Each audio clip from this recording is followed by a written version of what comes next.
Dampaknya sangat serius, pekerja tidak aman saat bekerja, mesin rusak akibat korosi, dan yang paling berbahaya itu air dapat melemahkan batuan di atap terowongan hingga memicu runtuhan. Referensi yang saya gunakan adalah jurnal karya Ferdinand DKK tahun 2021 dan diterbitkan di Jurnal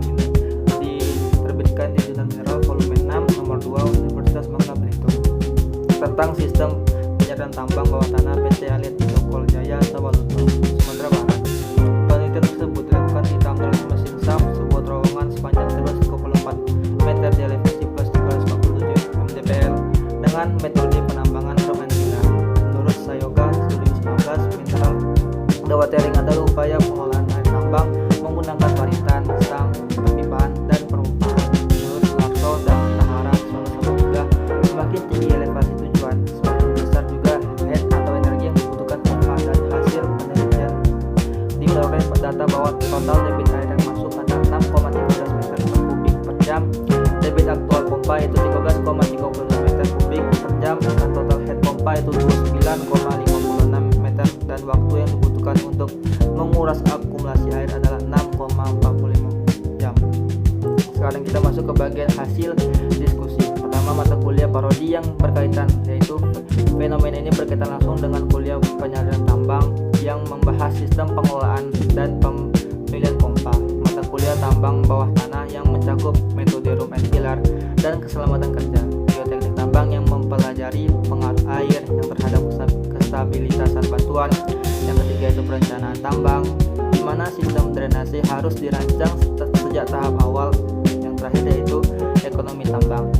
Terbukti dari penelitian ini bahwa selisih biaya rencana versus aktual pompa mencapai 832,69 juta hanya dalam 1 bulan. Kedua yaitu mata kuliah dasar sains yang berkaitan. Yang pertama yaitu fisika mekanika fluida, menjelaskan aliran air dan cara kerja pompa melalui konsep debit U sama dengan A dikali V. Yang kedua ada hidrologi, menjelaskan bahwa air hujan meresapkan tanam di air tanah lalu masuk ke dalam terowongan.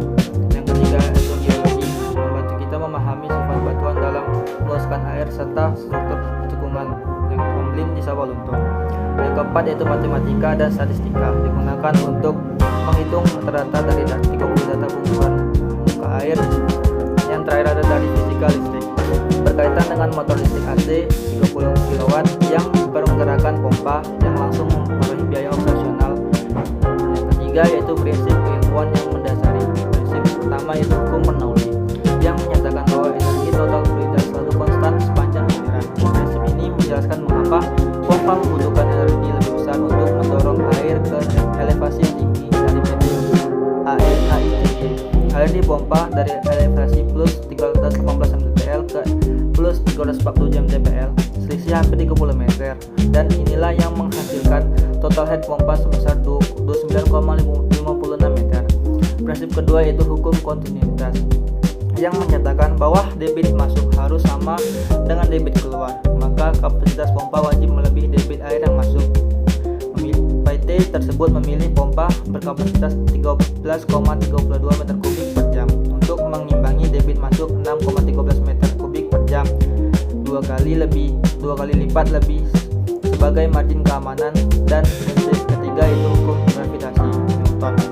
Air selalu mengalir ke titik terendah, atau mengapa selalu didapatkan di titik terendah dalam desain tambang, agar air terkumpul sendiri secara gravitasi dan pompa tinggal mengeluarkannya keluar tambang. Keempat yaitu solusi yang saya tawarkan terapkan sistem pada perusahaan yang terapkan sistem penaliran estafet dengan memompa air secara bertahap dari titik terendah hingga keluar tambang.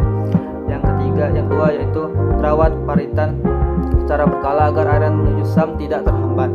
Yang keempat, pilih kapasitas pompa minimal 2 kali debit air masuk sebagai buffer keamanan. Lakukan monitoring muka air secara rutin untuk mendeteksi kenaikan debit sejak dini dan gunakan desain layout 3 untuk perencanaan jalur penyaliran yang lebih akurat dan presisi.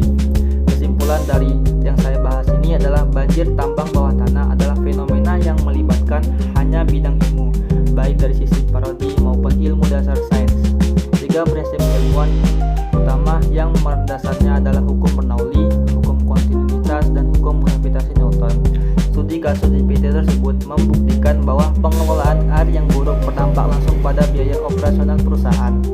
Saran saya kepada perusahaan tambang yaitu audit sistem penyaluran secara berkala dan jalan tunggu banjir terjadi baru bertindak kepada perencanaan tambang.